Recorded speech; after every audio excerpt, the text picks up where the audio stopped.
Welcome to 2084. Hi, we're Bloober Team, and today we want to walk you through the cyberpunk dystopian world of our new game, Observer. If you played our first game, Layers of Fear, you know that we make a different kind of horror. Something a bit more cerebral, emotional, and psychological. We like to call it hidden horror. I'm with the KPD, if that's what you're asking. Seriously? We haven't had a cop around these parts and... We think of hidden horror as a subgenre. There are a million different types of action games out there, but you don't see that kind of diversity in horror games. Most horror games are designed completely around survival. Someone or something is trying to kill you, zombies usually, and you must survive, using whatever weapons you can find, like machine guns and grenade launchers, and the occasional machete. Still fresh. A few people who played Layers of Fear went into the experience expecting survival horror, and were naturally disappointed in our lack of machetes and missile launchers. So let's clear up that confusion right now. What is hidden horror? We define it using two main ideas. The first is the subject. What is this game about? The axis on which the whole story and gameplay revolves. In Layers of Fear, the subject dealt with the edge of sanity. That cliff where sanity ends and insanity begins, and then jumping right over. In Observer, the subject is the boundaries of our own humanity. Where does our humanity begin, and where does it end? The proverbial fight between man and the machines we create. The deepening reliance on technology in our everyday lives. How that technology can be used as a tool, but also as a weapon. Don't be afraid. After the subject, the second element of hidden horror is catharsis. We want to scare you in such a way that you are going to feel a release. We want to draw out the horror that hides within you. The horror that hides within us all. Lazarski 656210. I got it. We'll help you to confront those fears, look them straight in the eye, and let them go. Damn it. Still no connection. Listen. One of the fans of Layers of Fear put it best. So that's what it feels like to be I insane. can get whoever's responsible for this if you help me find him. So what does it feel like to be an observer? Observers are neural detectives. They have the authority to hack people's minds and relive their memories as a way to solve crimes. The device on Dan's wrist is the DR3AT, or as it's known to observers, the Dream Eater. The Dream Eater is what allows Dan to hack into people. The idea of inserting yourself into the mind of another is just one of the ways we test the boundaries of humanity, the boundaries of the individual. If someone is inside your head, are you in fact you anymore? Is the ability to force the deepest memories from a person morally acceptable? One could argue it's a new form of psychological rape. That's certainly how the Class C citizens of Krakow feel here in the year 2084. They are scared to death of observers and refer to them as leeches.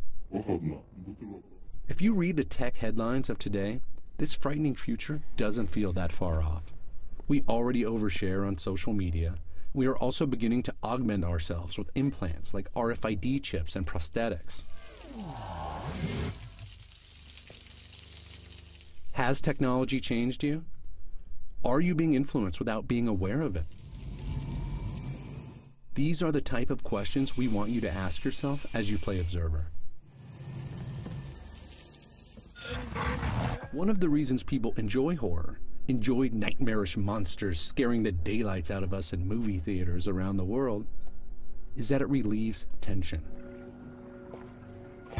That's what catharsis is, emotional release. But in games, you make the choices. You decide what happens. That's much more powerful than simply watching a movie on a screen. You experience and interact with the horror yourself. Because of this, you are constantly asking yourself as you play, why am I afraid? Why does this feel wrong? What am I really afraid of? In this dystopian future, if you really stop and think about these questions, you'll experience what we like to call Catharsis 2.0. This is a release from fears you didn't even know you had. That's some next level catharsis right there. Is it morally acceptable to hack a person's mind? Even if the person gives their consent, the observer will have complete access to that person's entire memory. They can find, take, and use whatever they want.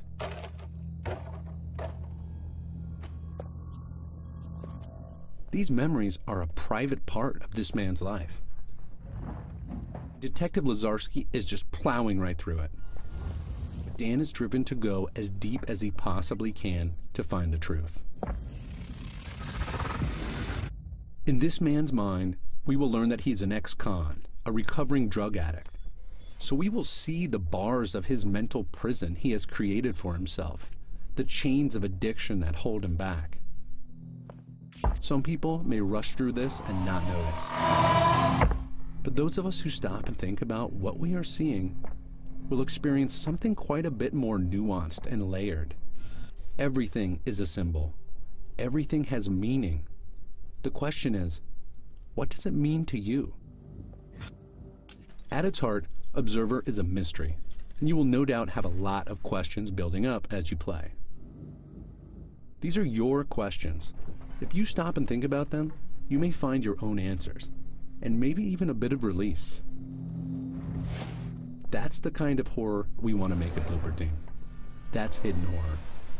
Thanks for watching. We'll have a lot more Observer to share with you soon, and we can't wait for you to play Observer for yourself when it releases later this year. Until then, ask yourself, what would you do if your fears were hacked?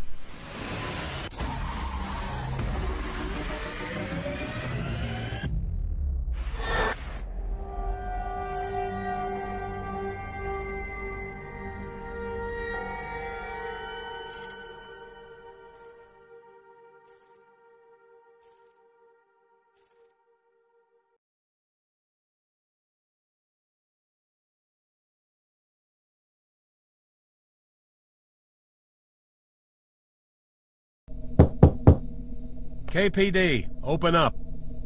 Shh! Keep your voice down. He'll hear you. Who will? He's coming. I can hear him out there. He won't take me. I won't let him take me.